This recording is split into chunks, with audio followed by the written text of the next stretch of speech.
Vamos a recuperar la clase de hepatitis virales de la segunda semana. ¿Cuáles tendrían que ser los objetivos educacionales?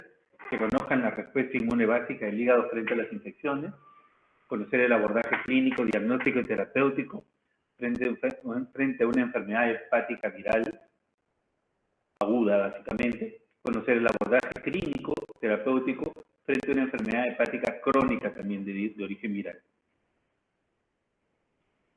Esta primera tabla que ustedes ven resume de una manera muy útil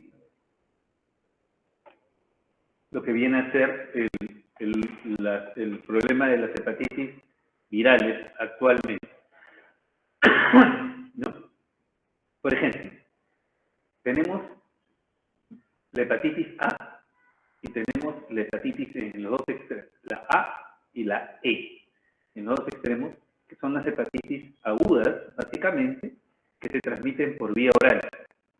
Como ustedes ven, aquí usualmente no son severas, y en el caso de la hepatitis A y la hepatitis E hay un grado variable de lo que viene a ser la presencia de una hepatitis fulminante, que es una hepatitis muy severa, muy aguda y que prácticamente lleva a la muerte. Se ve que mayormente se va a observar en el caso de la E que de la A. Entonces, otra diferencia, por ejemplo, importante entre las dos, es de que una de ellas tiene una vacuna, que es la A, y la otra no la tiene. Entonces, en cuanto a presentación, es muy similar, ¿no? En niños y adultos jóvenes, y el cuadro también no dista de ser muy diferente. En el caso de las hepatitis de transmisión agudas de transmisión oral. Y en el medio tenemos la hepatitis B, la hepatitis C y la hepatitis delta. Estas tres hepatitis son de transmisión principalmente por sangre y hemoderivados. Y lo digo principalmente porque en algunas zonas de nuestro país, por ejemplo, se ha identificado hepatitis B y no se ha logrado determinar bien cuál es la transmisión. ¿Ok? Ahora, tienen cuadros agudos, pero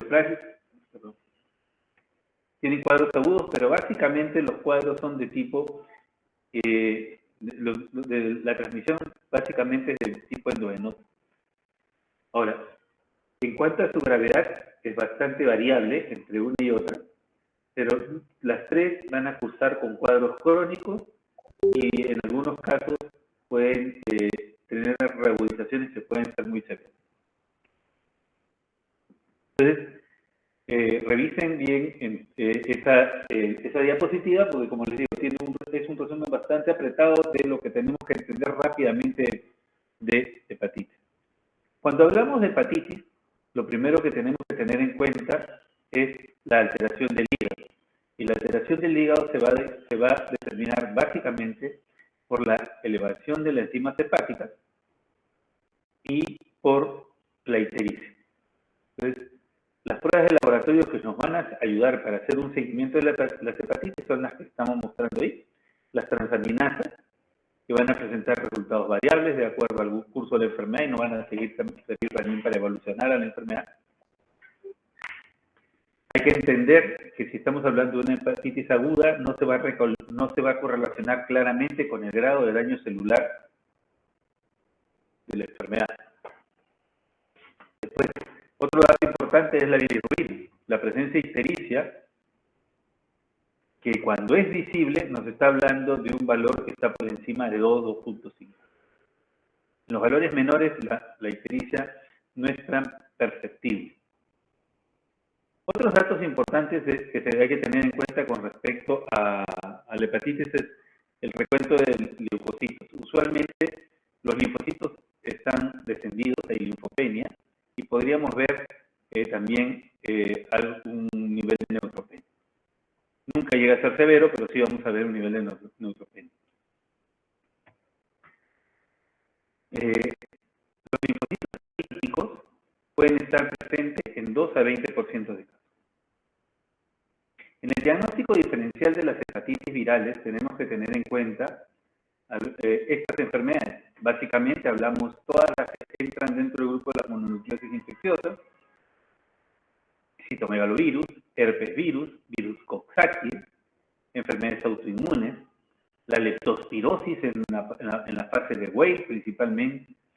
Otras enfermedades más raras pueden ser la cándida, la brucelosis también presenta cuadros de hepatitis, micobacterias, el neumocitis, y no infecciosas podrían ser las hepatitis alcohólicas o problemas derivados del alcoholismo, las colangitis y las colecistitis, las colangitis ascendentes, y también me atrevería a decir algo de pancreatitis. Bueno, ahora vamos a revisar básicamente cada uno de los grupos que hemos nombrado. Vamos a hablar primero de las hepatitis de transmisión oral, que tendrían a ser la hepatitis A y la hepatitis E. Este es el virus de la hepatitis A. Es de la familia Picornaviridae, es un virus muy pequeño, es estable a pH y a una temperatura de 60 grados por encima de ello se destruye, o sea, puede ser fácilmente destruido por autoclave. Acá vemos a la partícula de hepatitis viral, acá lo vemos en una microfotografía, y este es el genoma del virus de la hepatitis A. En cuanto a la historia natural, ¿qué cosa es lo que tenemos? El virus es absorbido a través de la circulación enterohepática e ingresa al hígado. Puede infectar células entéricas en el cultivo, pero esto no es algo significativo. Los viriones pueden ser detectados en las heces y en la sangre, hay que tener en cuenta esto, aún antes del inicio de los síntomas. Varios días después, nosotros vamos a ver un aumento de las transaminas sérica. Y en las etapas previas, nosotros vamos a ver fiebre, malestar general, náuseas, vómitos, anorexia. Todos estos síntomas son muy comunes en los adultos. En los niños puede pasar desapercibido. En adultos también vamos a observar la presencia de ictericia, diarrea, hiperbilirubinemia, ¿no? Y esto se presenta con una elevación marcada hacia los 7 a 10 días después del inicio de la ictericia. O sea, se inicia la ictericia y más o menos a los 10 días nosotros vamos a tener un pico del valor de la hiperbilirubinemia. Ahora, la ictericia se puede resolver mucho más rápido que todo el cuadro de malestar general. Usualmente las hepatitis por A demoran un promedio de 30 días. Las infecciones pediátricas pueden, como le dije, también ser asintomáticas, ¿no? Y presentar muy poca molestia. ¿Qué tenemos en cuanto a la patogénesis de la hepatitis A? El virus va a replicar primero en el intestino delgado y de ahí va a migrar al hígado, que es la célula blanco donde va a alojar. Como ven, el lugar de mayor replicación va a ser el hepatocito. Ahora, el motivo por el cual el virus migra al hígado es poco conocido. Ahora, la replicación luego es seguida de una excreción del virus y va a involucrar la formación de daño y vesículas en el hepatocito. Durante la infección aguda, la viremia y la excreción fecal del virus puede aparecer muy rápidamente. La viremia persiste durante toda la aparición de síntomas y puede permanecer todavía la excreción viral de virus de hepatitis A incluso 1 a 2 semanas después de la infección. Ahora bien, ¿qué es lo que tenemos con respecto a hepatitis A? Miren, luego de la exposición, nosotros tenemos que identificar dos grupos. El grupo de las personas que tienen inmunocompetentes, que van a hacer un clearance rápido de la enfermedad, y luego del clearance van a resolver el cuadro, ¿no? Y van a tener una inmunidad de por vida, que es lo que la mayoría de los casos vamos a observar. O sea, infección, enfermedad, el paciente se cura y luego tiene inmunidad permanente, ¿no? Ahora, las personas que tienen alteraciones inmunes pueden hacer un cuadro de hepatitis muy aguda. Si el paciente es inmunosuprimido, entonces puede llegar a tener una falla hepática muy severa, ¿no? Y probablemente podría llegar hasta ser fatal en los inmunosuprimidos. En los inmunocompetentes van a pasar por la etapa de clearance y van a resolverlo. Un pequeñísimo porcentaje, como hemos visto, va a llegar a ser una hepatitis fulminante. Básicamente es una presentación muy rara, pero cuando nosotros vemos hepatitis A, siempre tenemos que estar pendientes de la posibilidad de que la persona haga una hepatitis fulminante, aunque es una rareza, como decía. En cuanto a la respuesta inmune humoral que vamos a tener, vamos a ver una marcada elevación de las inmunoglobulinas M inicialmente, y luego vamos a ver una elevación, un predominio de inmunoglobulina G. Ya cuando hay predominio de la inmunoglobulina G, estamos hablando de convalescencia y ya la persona pasa a ser una persona, ya resuelve la enfermedad y durante todo el tiempo va a tener presente la inmunoglobulina en el organismo. No hay cuadro de cronicidad en hepatitis A. No lo hay.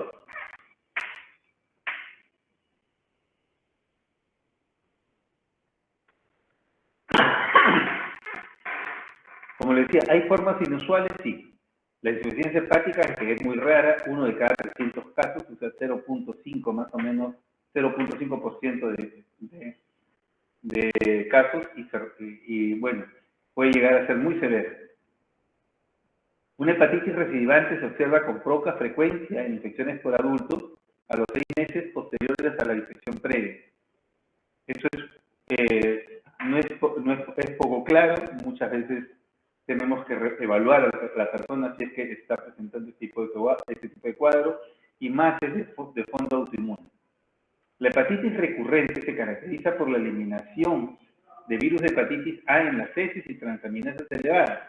Y esto generalmente se ve en personas que tienen inmunosupresión. También se han formado colestasis prolongadas asociadas con hepatitis después de la infección, y esto puede durar hasta un año. Otras manifestaciones extrahepáticas relacionadas con hepatitis A van a incluir un exantema inicial, rara vez lesión renal, rara vez miocarditis y síndrome de Guillain-Barré probablemente con un poquito mayor de frecuencia. La hepatitis A, al ser una enfermedad aguda y resolverse pronto, no tiene un tratamiento específico actualmente. No hay tratamiento para hepatitis A. Sin embargo, la hepatitis A es una enfermedad prevenible por vacuna. Por lo tanto, si uno les hace una pregunta, ¿cuáles son las enfermedades, las hepatitis prevenibles por vacuna? Nosotros vamos a entender que hay dos: la hepatitis A y la hepatitis B. Aquí les he colocado algunos esquemas de vacunación con hepatitis A. Entonces, vamos a ver, usualmente son 2 dosis con 6 meses de diferencia. Entonces, y dentro de los grupos de personas que se debe recomendar la vacunación, estamos aquí, ¿no? O sea, niños, personas que van a viajar a zonas endémicas de hepatitis, hombres que tienen sexo con hombres, personas privadas de la libertad, ¿no? Y personas que tienen enfermedad hepática crónica, y también los trabajadores de la salud. Ahora vamos a hablar de hepatitis E. Para hepatitis E, o sea, E de enano, se repite prácticamente todo lo que hemos hablado para hepatitis A. Es muy similar. Vamos a resaltar algunas situaciones que son diferentes. La primera es el grupo, la familia, ¿no? A la cual pertenece la hepatitis C. Pertenece a la familia de los Epiviridae. Y no está mal escrito, ¿eh? No estamos hablando de herpes virus, sino estamos hablando de epivirus, sin R. ¿Bien? Entonces, y como ahí lo dice, no está relacionado con ningún otro virus conocido. Se ha detectado virus E en porcino y virus E aviario, que podrían tener alguna familiaridad. En cuanto a esa estabilidad del calor, es igual que el tema de la hepatitis A, miren, 60 grados por 1 hora. Y también estable a bajos pH. En cuanto a sus generalidades, podemos ver que el virus de la hepatitis E es la causa más común de hepatitis viral aguda en todo el mundo. Sin embargo, hay poco diagnóstico de hepatitis E.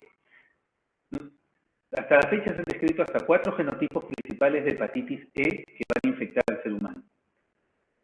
El E1 y el E2 van a causar hepatitis aguda y el E3 y el E4 pueden llegar a volverse crónicos en pacientes inmunocomprometidos. Y esta es una diferencia que podemos detectar con A, ¿no? El A no lleva cronicidad, el E en algunos casos puede llevar a cronicidad y está relacionado con 3 y 4. También se han definido algunas manifestaciones extrahepáticas para estos genotipos. Las infecciones agudas generalmente van a ser autolimitadas y no requieren de tratamiento especial, muy parecido al A. Ahora, se ha hablado del uso de la ribavirina como un antiviral que podría utilizarse en los casos de hepatitis C. Sin embargo, esto requiere mucho estudio todavía y no tiene resultados muy halagüeños. Acá tenemos a la partícula viral de E, ¿no? Es el tamaño 27 a 34 nanómetros y presenta una cápside.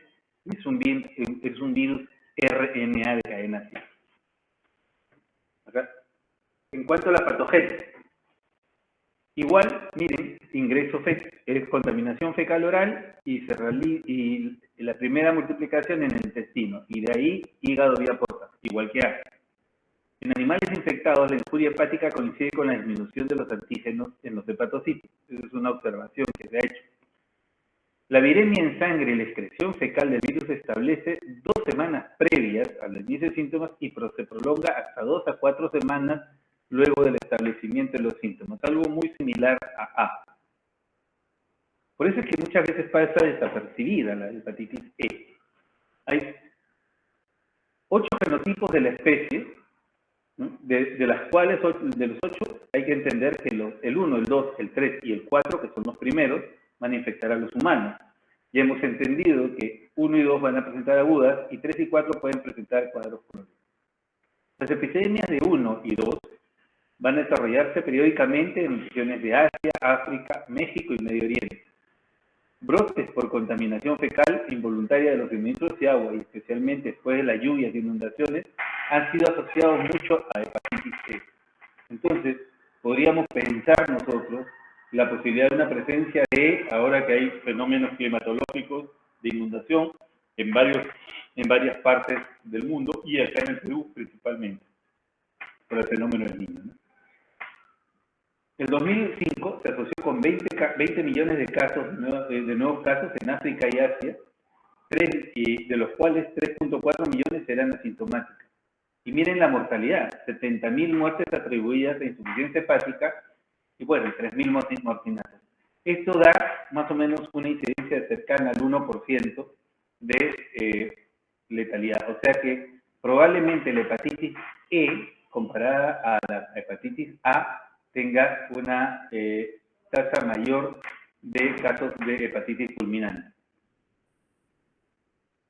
La transmisión vertical de madre a feto durante el embarazo se ha determinado, está definido. Además, se ha informado también de la transmisión de hepatitis E a través de transfusiones de sangre. Por mecanismos desconocidos, la tasa de mortalidad de infección aguda por 1 y por 2 es considerablemente alta en mujeres embarazadas y lactantes. Y esto es por una serie de reportes que se han hecho de estudios de hepatitis E. La hepatitis 3, la E3 y 4 se desarrollan a través de transmisión zoonótica y dentro de esto forman parte algunos animales como el cerdo, principalmente, y también se ha determinado en jabalíes, conejos, cabras, ovejas, ciervos, caballos, gatos y perros. Puede detectarse en grandes cantidades en las heces de animales asintomáticos y también puede detectarse en leche de vacas infectadas. Entonces, hay que pensar en que un grupo poblacional de granjeros, veterinarios y matarifes podrían estar propensos a infecciones por E dentro del grupo de población general. En cuanto al diagnóstico, el periodo de incubación de E suele ser de 2 a 6 semanas y en el momento de diagnóstico se puede detectar el ARN, ¿no? O también podemos evaluar la inmunoglobulina M, que es lo que más nos va a ayudar para hacer un diagnóstico rápido.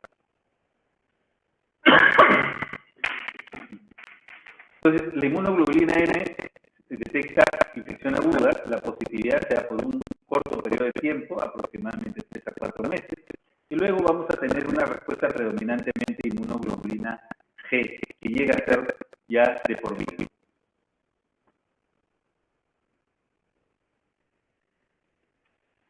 Esto es más o menos para entender cuál es la dinámica de la infección por M. En el huésped inmunocompetente vamos a tener infección aguda y luego vamos a tener una respuesta, ¿no?, de anticuerpos IgM al inicio, posteriormente IgG, y podemos detectar RNA por PCR del virus. En el caso del inmunocomprometido o el huésped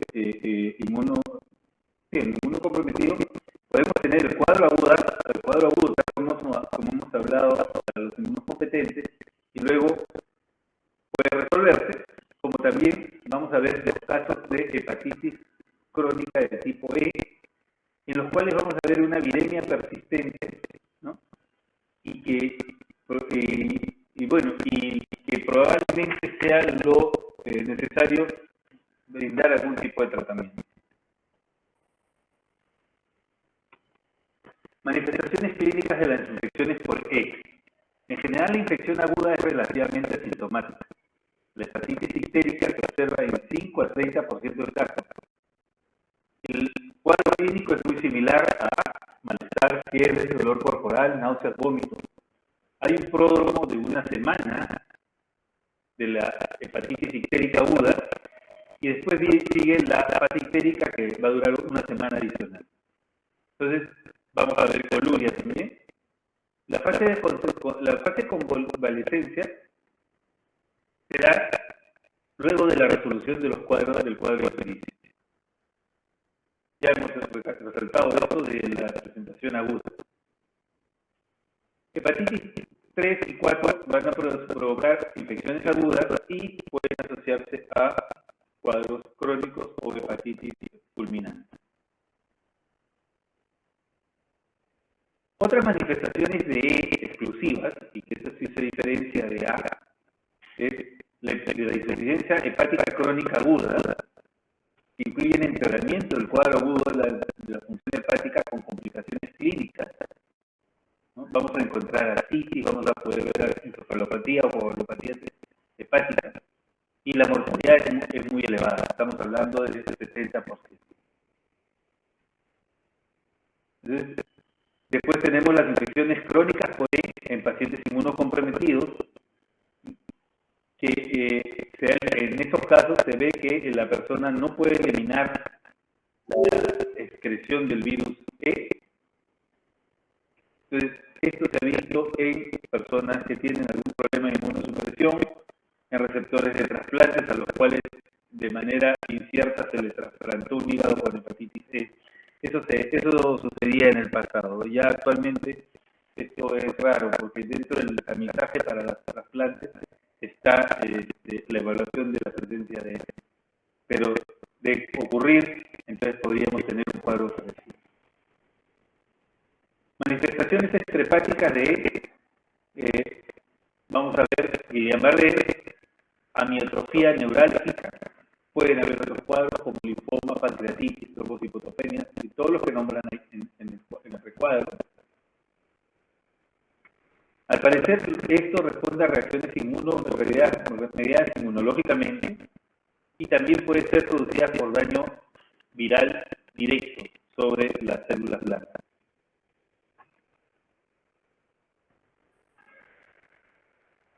Ahora bien, en cuanto al tratamiento, esto es un esbozo o una propuesta de tratamiento, básicamente, utilizar el interferón alfa pegilado con ribavirina, o si no la combinación de estos fármacos.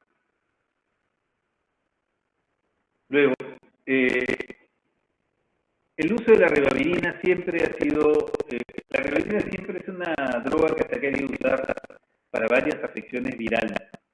Y ninguna de ellas, ¿no?, ha logrado ser sumamente eficiente, ¿no? Si ustedes van a ver, por ejemplo, la ribavirina se ha utilizado, que recuerda mucho, también se usó en COVID, pensando tratar COVID, se ha usado en fiebre lasa, también se ha usado en ébola, Y bueno, y también se ha planteado su uso en esto. Entonces, al parecer, no logra ser una droga eficiente para los bienes, para la erradicación del virus, pero como les digo, no hay un tratamiento específico para él, entonces probablemente en el futuro se tenga que establecer algo por el estilo. Ok, entonces eso es en cuanto a las hepatitis de transmisión oral, fecal oral, es la hepatitis A y E. Ahora vamos a pasar al segundo grupo, que es el grupo de las hepatitis B y D. ¿Ya? En este segundo grupo de las hepatitis B y D vamos a tener el virus de la hepatitis D, que causa hepatitis crónica, que puede llevar a enfermedad progresiva y que puede incluir cirrosis hepática y cáncer hepatocelular. Entonces, nuevamente, si nosotros sabemos que la hepatitis causa cáncer, puede causar una crónica, puede causar cáncer, entonces, y tiene vacuna. Entonces,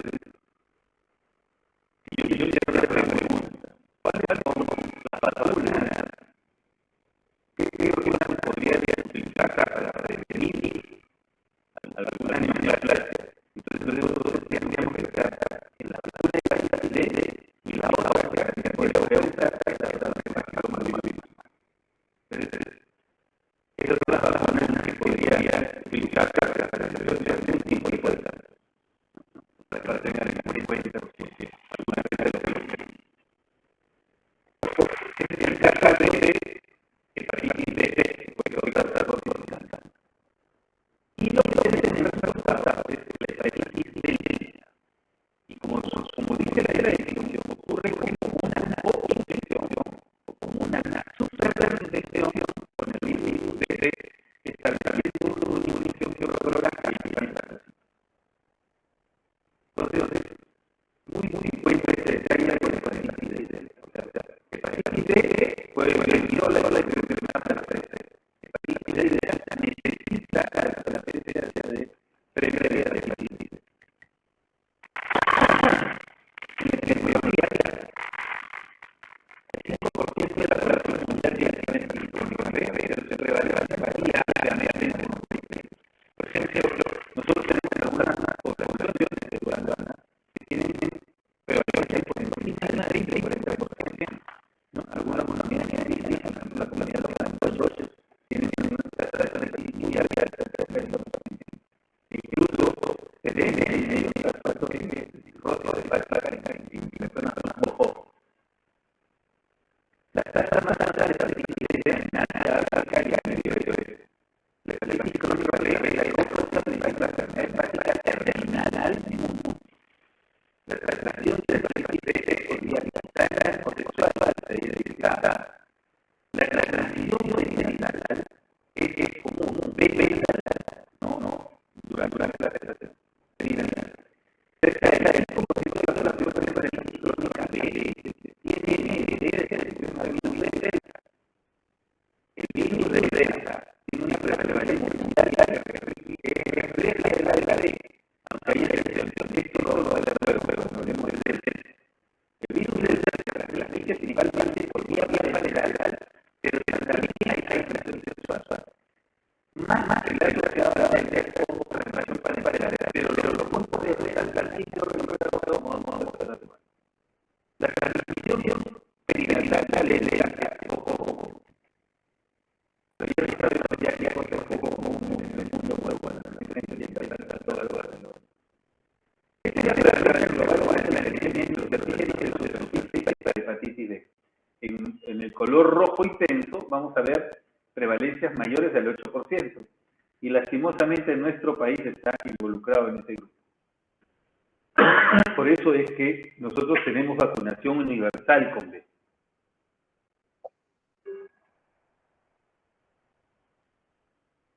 Miren, este es un cuadro muy interesante. Tasa de prevalencia global y modos de transmisión por B. Países de transmisión alta, donde los portadores de hepatitis B son más del 8%. Nuestro país, por ejemplo, ¿no? La distribución, acá están los países. No nos están nombrando, pero sí estamos en el grupo. edad de infección perinatal o en la primera infancia, modo de transmisión materno y perinatal. Miren, esto es grave. Esta es una situación grave y puede ser prevenida por vacuna. Puede ser prevenida por vacuna. En los grupos de transmisión baja probablemente más predomine la transmisión de tipo sexual y en adultos. Esto es de Harrison, ¿no? Prevalencia de hepatitis B en poblaciones selectas. Miren, ellos hacen este es un análisis más en el grupo americano, pero hay residentes en áreas endémicas, 10 a 20% de prevalencia, nativos de Alaska 5 a 15, residentes de instituciones de enfermos mentales 10 a 20%, ya son lugares donde hay tasa de prevalencia, usuarios de drogas parenterales coinfectados, 1 de cada 10, hombres que tienen sexo con hombres, 1 de cada 20, contactos de personas con hepatitis con antígeno S, 3 a 6%, pacientes con hemodiálisis también se eleva, y ya luego los otros grupos son de menores prevalencias.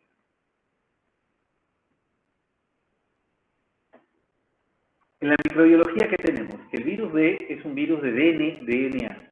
A diferencia de todos los que hemos visto, este es DNA, de doble cadena. Infecta principalmente al hepatocito. La replicación de B se da a través de un intermediario del RNA, a través de la acción de una transcriptasa reversa. Esta situación de usar una transcriptasa reversa ya explica por qué nosotros utilizamos inhibidores de la transcriptasa reversa para el tratamiento de B. ¿Bien? Entonces, si ustedes recuerdan, o seguramente se han explicado en alguna con sus prácticas, para B utilizamos 2 inhibidores de la transcriptasa reversa. Uno es el entecavir y el otro es el tenofovir, ¿no? Entonces, bueno, la lamivudina también está en el grupo, pero ya no se usa tanto. Pero tenemos esto, ¿ya? Y hay que tenerlo en cuenta. Ahora, en cuanto al virus delta, es muy pequeño, delta es RNA, y se apoya en, dice, la maquinaria de la célula huésped para la replicación, huésped de DEA. Delta se va a apoyar en la maquinaria de replicación de la célula infectada por virus B. Entonces, el virus delta requiere de la proteína de la envoltura del virus B, o sea, de la proteína de envoltura, o sea, el antígeno S, para su ensamblaje y transmisión, como vamos a ver luego. Acá tenemos algunas imágenes del virus, de lo que viene a ser la configuración del virus D, ¿no? Entonces acá tenemos, al medio vemos el DNA de doble cadena, la cápside, y rodeado de ellos, estos que parecen tulipanes, ¿no? Azules, estamos hablando del antígeno S. Ahora, esta es una partícula viral completa. Esta es una partícula viral incompleta, no tiene virus en su interior.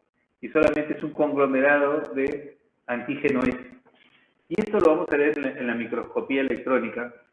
Acá vemos partículas completas y al costadito vamos a ver partículas incompletas.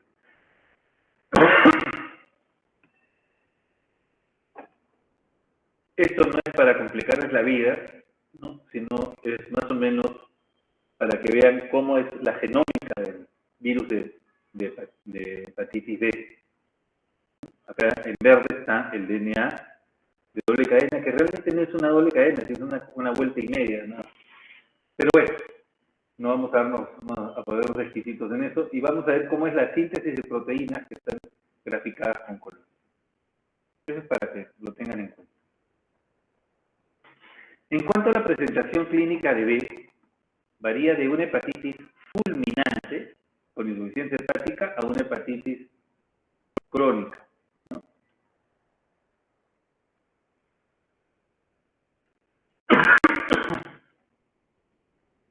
Bueno, y el diagnóstico de B se hace por pruebas de inmunoensayo enzimático, detección de antígenos Y actualmente, para facilitarles la vida a todos, es la reacción de cadena polimerasa, ¿no? Nosotros pedimos PCR y podemos diagnosticar la presencia de cuando tenemos la duda de la presencia o la persistencia.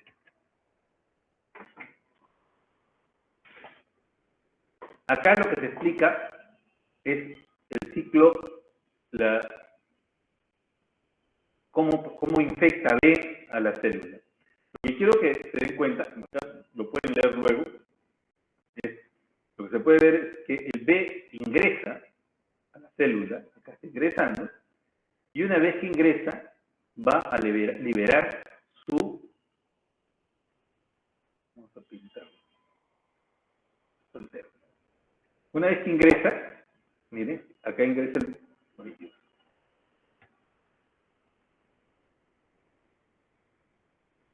¿Así? Ya, okay. Una vez que ingresó, va a pasar esto, va a liberar su DNA circular y y aquí ocurre el cambio. ¿Miren? El DNA circular ingresa, ¿no? Ingresa al núcleo de la célula. ¿Ya? Una vez que ingresó el DNA circular al núcleo de la célula, lo que va a hacer es integrarse, ¿no? Integrarse al cromosoma viral y al cromosoma humano, a la célula huésped, y va a producir dos cosas. Va a producir un RNA mensajero y va a producir un pregenoma de RNA. ¿Ya?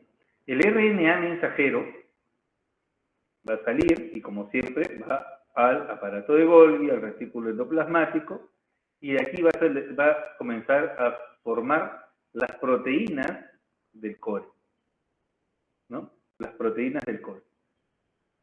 Y el pregenoma que se produce, ¿no? Va a esperar la producción de estas proteínas del core, y luego de esto se va a ensamblar una protopartícula hija. Ahora miren, este ensamble de las proteínas del core aquí va a funcionar, ¿no? O sea, como es un pregenoma, este pregenoma lo que va a hacer es va a utilizar una transcriptasa reversa para formar proteínas.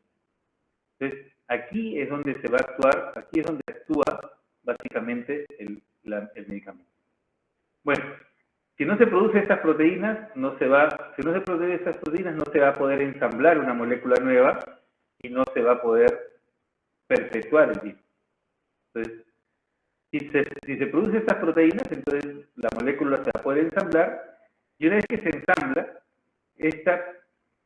este protogenoma lo que va a hacer es volver a ingresar al hepatocito o va a ser excretado.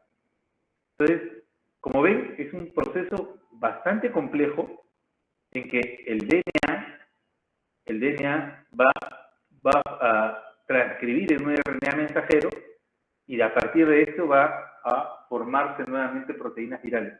Entonces, este proceso que tenemos aquí es el que tenemos que bloquear cuando damos el tratamiento. Y eso explica por qué no se ha podido contrarrestar al virus. ¿Qué tenemos acá? Acá tenemos un curso típico de infección por B. Entonces, ¿cómo se van a producir las proteínas en el caso de B? Entonces, tenemos que en una primera etapa, cuando se produce la infección por B, lo que vamos a tener presente es una producción de antígeno S elevada, ¿no? Vamos a tener producción de antígeno E, que nos indica replicación, y también vamos a tener la producción de proteínas del core.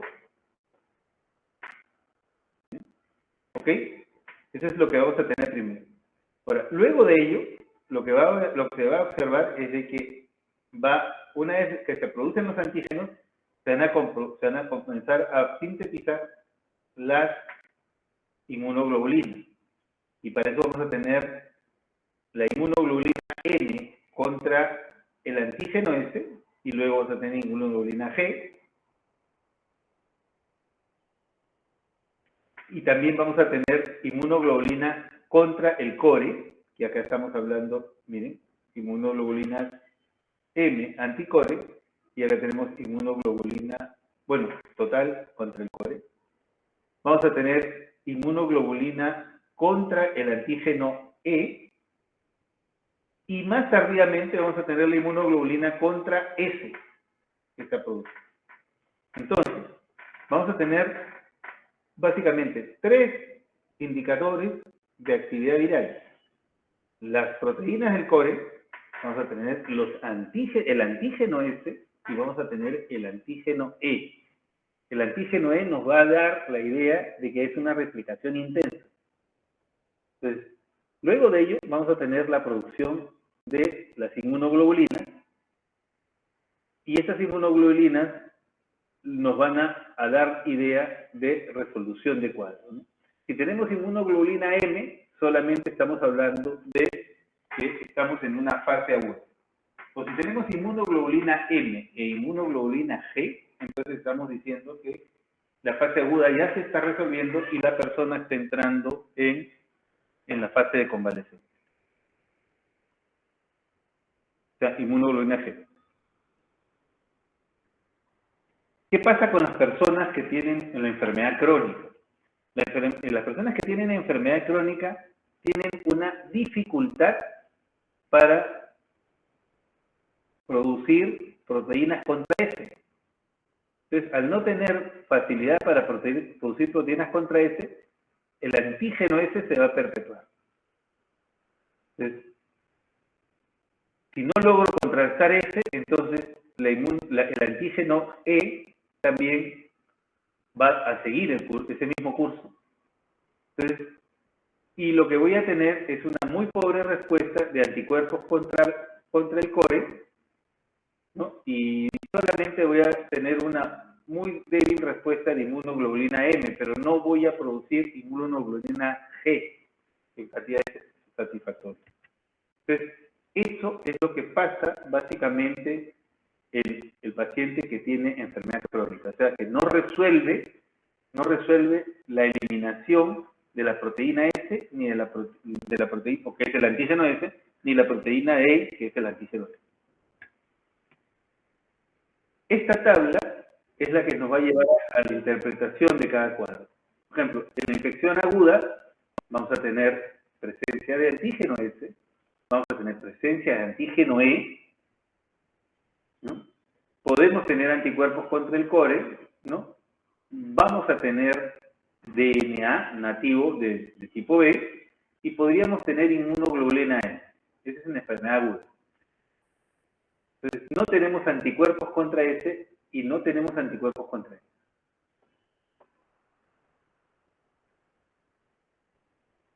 Luego de una infección, o sea, la persona se enfermó y luego se cura, la persona va a tener anticuerpos contra S, ya está, va a tener anticuerpos contra S, va a tener anticuerpos contra el core, básicamente. Los anticuerpos contra E pueden ser relativos, pero aquí lo importante es que tenga contra S y contra el core, ¿no? Y contra el core tiene que ser anticuerpos de tipo IgG. Una persona vacunada solamente se le pone antígeno S para vacunar. Entonces no debería de tener ninguna otra respuesta inmunológica. Solamente lo que se tiene que ver es anticuerpos contra S. Solo se debe ver anticuerpos contra S. No se debe ver nada.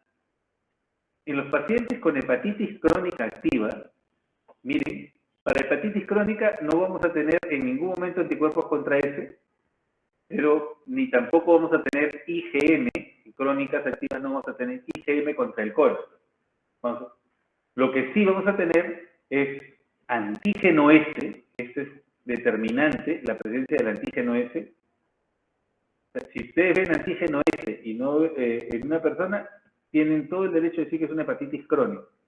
Ahora, si esta persona adicionalmente tiene antígeno E, entonces ustedes pueden pensar en una hepatitis crónica, ¿no? Entonces, Hay que tener en cuenta ese detalle.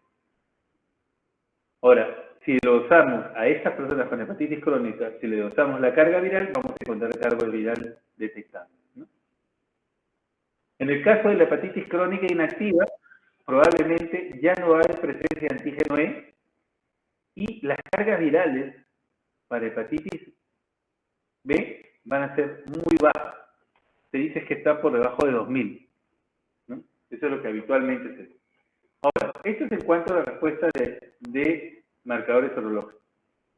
En cuanto a las transaminasas, miren, las transaminasas nos van a hablar de agudeza del cuadro, elevados en el caso de hepatitis aguda, elevado en las crónicas activas. Y en las otras, pues es normal. En hepatitis crónica inactiva podría ser normal o levemente elevado. Eso también se puede observar.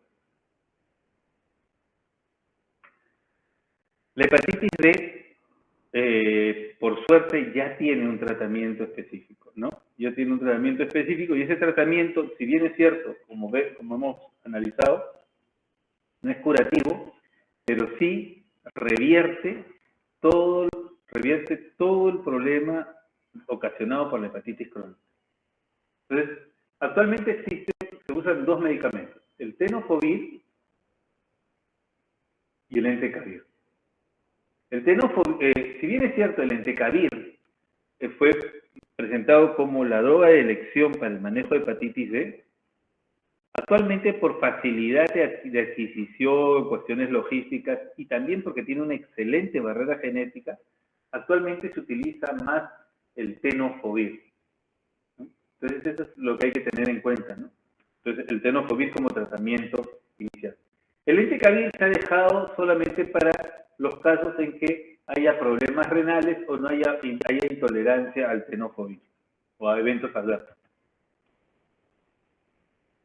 Este es el esquema de tratamiento propuesto por el Ministerio tanto para tenofovir como para entecavir. Como ven, el tenofovir se usa a dosis de 300 miligramos una vez al día y el entecavir se hace de acuerdo al cuadro, se puede usar 0.5 una vez al día o un miligramo una vez al día. Ahora, el tratamiento es permanente, es de por vida. En los pacientes con hepatitis, con VIH, entonces lo que se hace es utilizar el tenofovir como parte del esquema de la terapia antirretroviral, entonces ya está incluido el tratamiento de la hepatitis. Acá es más o menos los criterios para inicio que establece el Ministerio para lo que viene a ser tratamiento. Lo que hay que ver es siempre el tema de que frente a qué cuadro estamos, ¿no? Si tiene algún cuadro inicial o agudo, ¿no? O un cuadro crónico, entonces uno debe iniciar el tratamiento. Actualmente el Intel que se utiliza para iniciar el tratamiento son 2000 unidades internacionales. En cuanto a prevención, por suerte, nosotros tenemos actualmente la vacuna activa y también tenemos la inmunoglobulina. La inmunoglobulina debería darse a todas las mujeres, ¿no? A todas las mujeres que tienen con diagnóstico de hepatitis crónica B, que han salido embarazadas, que se debe dar a los niños nacidos de mujeres con hepatitis crónica B, ¿no? Y se le debe aplicar al nacimiento.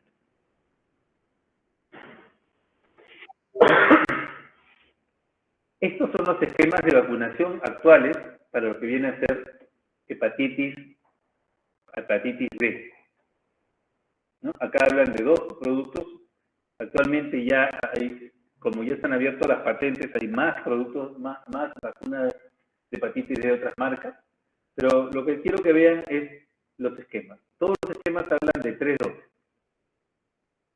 En algunos países, como por ejemplo el nuestro, en el Perú, que es una zona endémica, se recomienda 4 dosis, ¿no?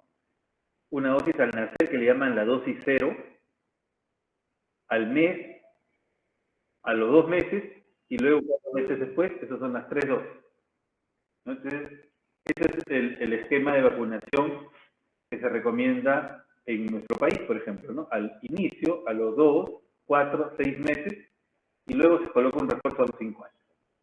Entonces, existen esquemas acortados también, ¿no? Ahora, actualmente existe el esquema, por ejemplo, de 0721 o 0728, ¿no? Que se utiliza en personas que van a dirigirse a zonas endémicas de hepatitis D. Por ejemplo, ustedes antes de que inicien el internado deberían de estar todos vacunados. Ahorita deberían de estar todos vacunados para hepatitis D. Pero si no lo están y están con la premura, van a tener que utilizar un tema cortado de 0721 para que sea rápido. Ahora vamos a hablar del virus Delta. Como lo dicen, el virus Delta es un satélite defectuoso, requiere hepatitis B para su ciclo de vida y pertenece a un genoma diferente, que es el Delta virus. Utiliza el antígeno S como envoltura para englobar al antígeno D. Acá tenemos a dos virus. Acá tenemos al virus de hepatitis B completo, con su cadena y su DNA polimerasa, un virus completo. Y acá tenemos al virus Delta. El virus Delta, lo vemos, es un virus de tipo RNA, ¿no? Y que utiliza el antígeno de superficie para englobar al RNA viral. La Organización Mundial de Salud estima que la prevalencia de hepatitis B en el mundo es de 296 millones de casos, de los cuales un estimado de 5% vendría a ser 14 millones que deberían de estar infectados con hepatitis delta. Entonces, esta gráfica nos indica cuáles son los lugares donde se ha logrado detectar virus delta. Acá ponen Perú para abajo, como bajo, pero yo no lo creo tanto, no creo tanto así, porque aquí hay que hacer un mea culpa y ver que nosotros no hacemos un diagnóstico de delta en los pacientes. Lo dejamos muy de lado, nos olvidamos mucho. Nos olvidamos de delta y nos olvidamos de E. O sea, E de enano y de D de dedo. Los dos nos olvidamos. Estas recomendaciones me interesaron mucho, ¿no? Ahora que estaba revisando el cuadro, para las personas que tienen que someterse a pruebas de delta. Algo importante es lo que dice acá, América del Sur. Personas que viven en la cuenca del Amazonas. O sea, en nuestro país hay ese problema. Personas que han inyectado drogas, estamos hablando de drogas recreativas, ¿no? Estamos hablando de heroína, fentanilo, esas drogas, no estamos hablando de hombres que tienen sexo con hombres, en los cuales no se ha hecho investigación de delta, en el Perú no se ha hecho, ese es un buen tema de tesis. Personas infectadas con C o con VIH. En el grupo de personas, o sea, virus C se ha investigado bastante, ¿no? Antes se decía que no había virus C, sin embargo, sí lo hay, sí logramos identificar casos con virus C actualmente. Personas que tienen múltiples parejas sexuales o que han tenido antecedentes de enfermedad de transmisión sexual. Individuos que, y este es un caso también interesante, miren, individuos que tienen transaminasas elevadas, pero cuando uno mira la carga viral de hepatitis D, ve que es bajo o los valores son indetectables, pero sigue teniendo cargas virales altas. Por ejemplo, un paciente le inicio tratamiento antirretroviral con tenofovir, me está yendo bien el paciente, pero veo que sus transaminasas no se resuelven. Entonces, y le echo la culpa al tratamiento, y no me he dado cuenta que ese paciente puede ser un paciente delta. Entonces debería de dosar delta en esos pacientes. Ahora dice, si existe alguna duda sobre la necesidad de realizar las pruebas, se recomienda una prueba inicial contra delta, y en el caso de las personas que tienen riesgo de adquirir delta, se recomienda realizar las pruebas periódicamente. ¿Qué produce delta? Y esto es más o menos para que nos demos cuenta. Coinfección. Acá tenemos un hígado sano, teóricamente, en el cual ingresan los dos virus al mismo tiempo. Esa es una coinfección, ¿no? los dos virus ingresan simultáneamente por una coinfección. En este grupo hay un 10% que va a progresar a hepatitis crónica delta. Y el otro caso que tenemos es la superinfección. O sea, yo tengo hepatitis B y ¡pum! Me contagié de delta. A eso le llamamos superinfección. La coinfección es cuando los dos entran juntos. Superinfección es cuando hepatitis delta se añade a hepatitis B. Entonces, en estos casos de superinfección, miren, cerca del 80% progresa hepatitis crónica delta. La hepatitis crónica delta incrementa el riesgo de cirrosis en 2 a 3 veces, descompensación hepática 2 veces incrementa el riesgo, y cáncer hepatocelular 3 a 6 veces, comparativamente con la infección por hepatitis B. Muy importante esta situación. Y miren, también el incremento, el riesgo de trasplante hepático se incrementa también por eso. O sea, delta básicamente va a duplicar el riesgo de las enfermedades que produjo B. Acá lo tenemos, al delta, miren, al delta y acá rodeado del antígeno F. Cómo se mueven los anticuerpos en la coinfección, o sea que entran los dos en simultáneo, los dos se elevan en simultáneo, ¿no? Y luego vamos a ver la aparición del anticuerpo contra S. Cuando aparece el anticuerpo contra S, se supone de que se resuelven las dos enfermedades. En el caso de superinfección, miren, entonces el paciente ya tiene S que no ha resuelto, antígeno S que no resuelve, ¿no? Y ahí comienza a aparecer la carga viral del virus delta, las amenazas se elevan, como hemos hablado, ¿no?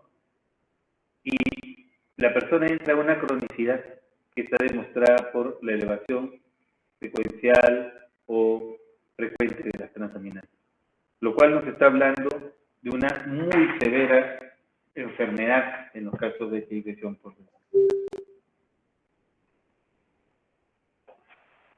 Este es un cuadro que habla sobre el mecanismo de replicación de delta. Miren, delta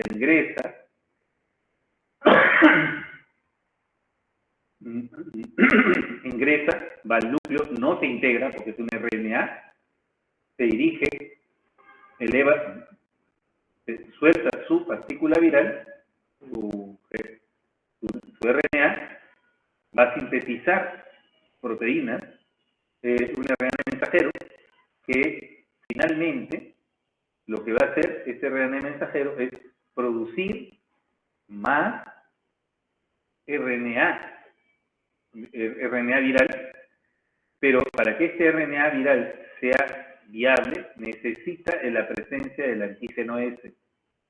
Si no tiene el antígeno S no se puede formar esta cápside, entonces no puede salir delta. Entonces necesita, o sea, básicamente podríamos entender que es un RNA desnudo que necesita del antígeno de superficie para poder ser viable. En el caso de delta se han propuesto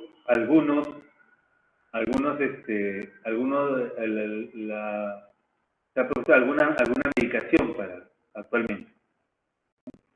Miren, se habla de el bulevirtide y el lonafarnib, ¿no? Entonces, uno tiene acción en el ingreso del genoma viral y el otro va a tener acción en el acople, ¿no? Al parecer, el REC 2139 también tiene una acción en el acople. Ahora, estas son esquemas que todavía están como propuestas, no son tratamientos que están actualmente ya definidos, pero ya se está trabajando sobre tratamientos para ello. Y ya para terminar, hepatitis C. Hepatitis C pertenece al género Hepacivirus y es una familia ya conocida por nosotros, que es los Flaviviridae. Flaviviridae, dentro del Flaviviridae está también el grupo de dengue y el grupo de dengue y fiebre amarilla, ¿no? Son flavivirus también, pero de otra rama, ¿no? De otra rama. Dice, a diferencia de los otros flavivirus, tiene la capacidad de establecer infección persistente en la mayoría de las personas infectadas. Y también la otra situación es de que este flavivirus no requiere de un vector. Dice, las cepas de hepatitis C muestran una elevada diversidad genética. Antes, esto era un problema, que esta diversidad genética hacía de que se tengan que establecer tratamientos para cada tipo genético del virus, ¿no? Acá lo tenemos, este es el modelo de la hepatitis C. Es un dolor de cabeza aprenderse todos estos tratamientos antes, pero ya la cosa se ha facilitado bastante. Acá tenemos el hepatitis C, que es un virus RNA. Estas son todas sus estructuras y cada uno de estos componentes va a determinar qué tipo de virus hay, ¿no? Por las características de cada uno, de tipo C.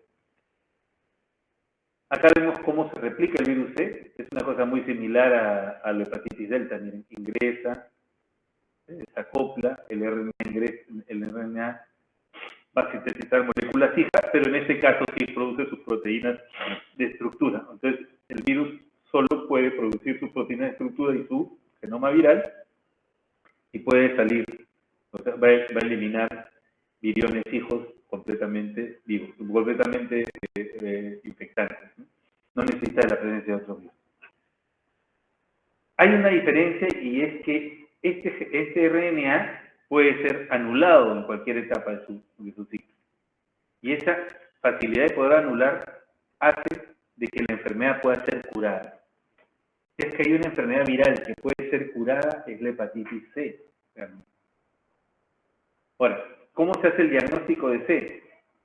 Miren, se hace con anticuerpos, la presencia de anticuerpos positivos, y luego del anticuerpo positivo lo que tenemos que ver es si es que hay presencia de virus. Si hay presencia de virus, si hay anticuerpos y hay presencia de virus, entonces yo digo que es una enfermedad, es una infección presente.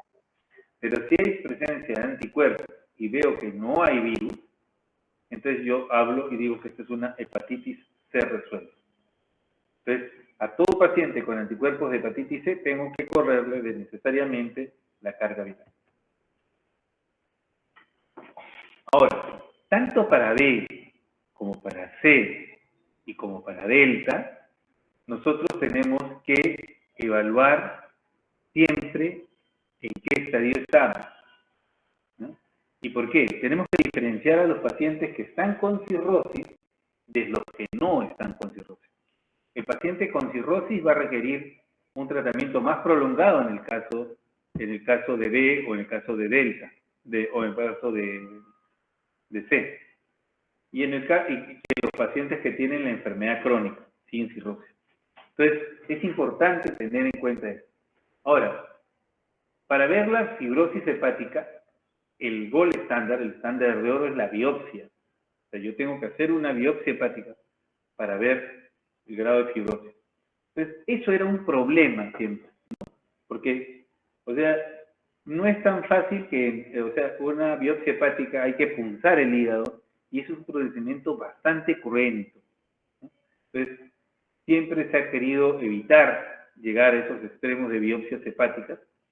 Gracias a Dios ya se ha logrado evitar en gran medida las biopsias hepáticas, pero lo que tenemos que tener en cuenta es de que la evaluación, o sea, que el patrón de oro, bueno, sigue siendo la biopsia, ¿no? Y aquí, bueno, y para esto nosotros vamos a tener una escala, ¿no?, que va a contar las cantidades de efectos fibróticos que tiene la persona, que es la escala de Metavir, ¿no? Entonces, a los estadios F0 y F1 estamos hablando de el F0, que es una persona con, por ejemplo, esteatosis hepática que no tiene fibrosis, una persona que tiene un cierto grado de fibrosis, pero no hay septos. En el F2 ya se comienzan a ver los septos, ¿no?, trabeculares. En el caso 3, F3, vamos a ver que ya los septos son muy múltiples, entonces hay una gran cantidad de tejido colágeno, ¿no?, fibrótico. Y en el estadio 4 estamos hablando ya del paciente con cirrosis hepática, ¿no? Entonces, que es un estadio prácticamente terminal. Entonces, ese es el estadio de metavismo. Entonces, F1, F2, F3 y F4. Entonces, lo claro que tenemos que tener en cuenta es que F4 es un estadio sumamente avanzado en enfermedad, ¿no? Y los estadios de mejor pronóstico son el F2, F1 y F3. Entonces, ahora, como nosotros no tenemos a la mano una aguja para hacer biopsias hepáticas, nosotros podemos valernos de algunas situaciones importantes. Y una de ellas es esta escala de APR y APRI, ¿no? Entonces, esta escala de APRI, ¿no? Entonces, nos va a permitir evaluar, utilizando las transaminasas, entonces, el nivel de fibrosis. Ese es el caso de que no tengamos ni siquiera el fibroscan para hacerlo, ¿no? Ahí está la valoración. Y la otra es la prueba de elastografía, o sea, el fibroscan, en otras palabras, ¿no? Entonces, miren, y eso se va a evaluar en base a los resultados en kilopascales, ¿no? Menos de 7 kilopascales nos están hablando de ausencia de fibrosis. De 9 a 12 estamos hablando de una fibrosis muy marcada, que es el F3, y más de 12 estamos hablando ya de una cirrosis. Entonces, la elastografía sería la prueba más importante, ¿no?, en los pacientes con hepatitis crónica a realizar, aparte de la carga viral, ¿no? En el caso que no tengamos elastografía, entonces podemos recurrir al score de APRI, que es una aproximación bastante buena. Adicionalmente a las pruebas, tenemos que hacer todo este set de exámenes, ¿no? Si estamos hablando de hepatitis C, vamos a ver VIH, prueba de hepatitis B, y al revés, si es C, pues también hay que hacer, si es B, hay que ver si tiene C. El hemograma, para ver el recuento de plaquetas, para que nos permita también evaluar el score. Son pruebas de función hepática, que son bilirrubina, tiempo de protrombina, no se olviden del tiempo de protrombina, no se olviden de las proteínas totales, la albúmina, y no se olviden también de las transaminasas, ¿no? Pruebas de función renal para poder determinar qué tipo de terapia vamos a dar a nuestros pacientes. Y bueno, hay que descartar algunas otras enfermedades como infección tuberculosa, embarazos en mujeres que están embarazadas. Como les dije, actualmente tenemos la suerte de tener los tratamientos pangenotípicos. El tratamiento pangenotípico nos quita el dolor de cabeza de tener que ver qué tipo de virus C es el que tenemos frente a nosotros. Entonces, ya sabemos nosotros, lo único que tenemos que saber ahora es si la persona tiene o no tiene daño renal. Si tiene daño renal, entonces no podemos darle esta medicación, si no tenemos que pasar al cuadro siguiente. Pero si no tiene daño renal, así tenga VIH o cualquier cosa, ¿no?, entonces nosotros podemos darle cualquiera de estos dos medicamentos, ¿no?, el sofosbuvir o el sofosbuvir velpatasvir o el sofosbuvir daclatasvir. Entonces, cualquiera de los dos es igual. El tratamiento es el mismo, se da una tableta diaria por 12 semanas, 4 hasta 3 meses. Y en pacientes con cirrosis se tendría que ampliar a 24 semanas. Los resultados de estos tratamientos pangenotípicos en los pacientes que hemos visto acá en el hospital de AESA, que son cerca de 12 pacientes, son bastante buenos, excelentes. Yo he visto casos de pacientes con cirrosis que han mejorado mucho su condición clínica, ¿no? Recuerdo mucho un paciente, por ejemplo, del que hemos estado viendo, probablemente con su grupo de práctica lo hemos visto. Es un paciente que vino con un diagnóstico de cirrosis avanzada y con un cuadro de ascitis marcada, ¿no?, persistente, y le tenían que hacer funciones de paracentesis 2 a 3 veces a la semana para evacuarle todo el líquido ascítico que eliminaba el paciente. Paciente que pensábamos que no iba a tolerar el tratamiento, le iniciamos el tratamiento, el paciente ya ha terminado sus 24 semanas de tratamiento y estando más o menos a mitad de tratamiento, el paciente decía, doctor, ya no me están punzando para hacer paracentesis, ¿no? Y él llegó a sus 24 semanas y justamente llegó a su semana 24 diciéndome que había pasado 2 meses y no le estaban haciendo ninguna paracentesis. Y en la evaluación del abdomen veíamos que no la requería todavía.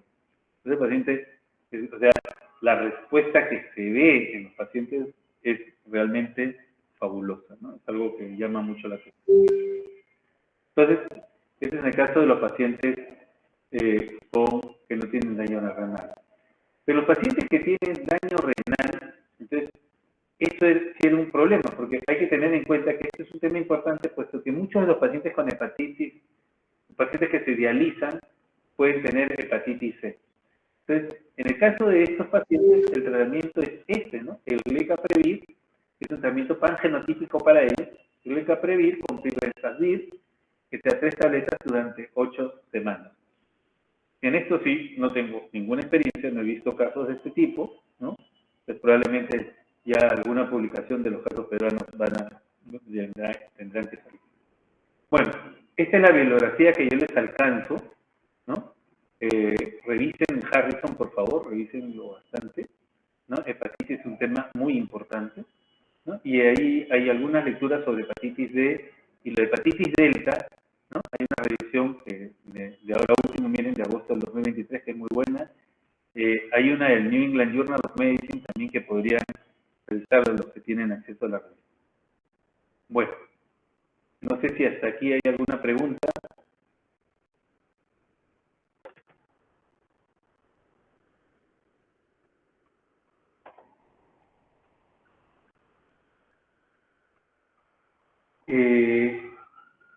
Entonces, tal como le había conversado a Antonio, el examen ya lo estamos estableciendo para el día sábado, ¿no?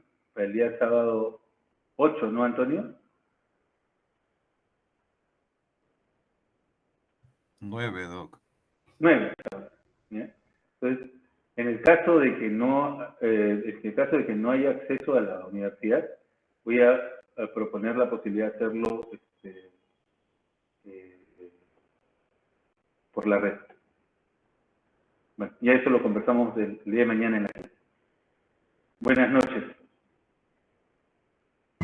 Buenas noches, doctor. Hasta luego. Buenas noches.